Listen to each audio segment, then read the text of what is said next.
Gennaro Gattuso a encore de grandes ambitions avec l'Olympique de Marseille. Cependant, en Italie, l'Italien est toujours très apprécié, tandis que son avenir à Marseille peut parfois sembler incertain. L'EM n'avait pas prévu de faire confiance à Gennaro Gattuso au début de saison.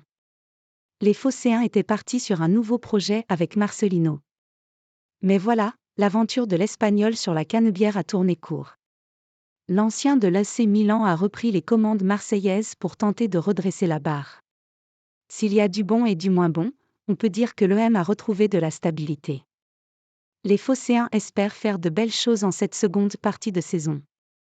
Gattuso est des plus concernés par le projet, mais voilà, son nom ne cesse de revenir ces dernières heures en Italie à l'heure où le mercato de l'EM reste tout de même très obscur sans moyens financiers, de l'aveu même de la direction.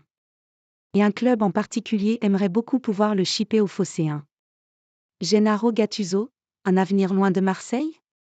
Selon les informations de Tuttosport, le Torino pense fortement à Gattuso pour venir remplacer Ivan Juric. Le Croate est sur la sellette après des mauvais résultats récurrents, alors que le club du Piémont est 10e de Serie A. Difficile en l'état de voir Gattuso quitter l'EM pendant que le club a besoin de lui et qu'il vient à peine d'arriver. Cependant, les dernières années ont montré qu'il pouvait parfois être difficile de tenir la route lorsque Pablo Longoria décidait de tout, Jorge Sampaoli, Igor Tudor voire Marcelino n'ayant pas tenu sur la distance.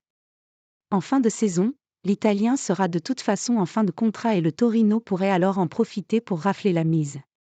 En attendant d'en savoir plus, Gattuso sera suivi avec attention par les fans et observateurs de l'EM, qui veulent voir les Phocéens tenter de gagner un titre cette saison. Si la donne paraît compliquée en Ligue Europa et impossible en Ligue 1, la Coupe de France est un objectif bien crédible. Les Olympiens débuteront leur campagne le dimanche 7 janvier prochain contre Thionville. Faux pas interdit donc.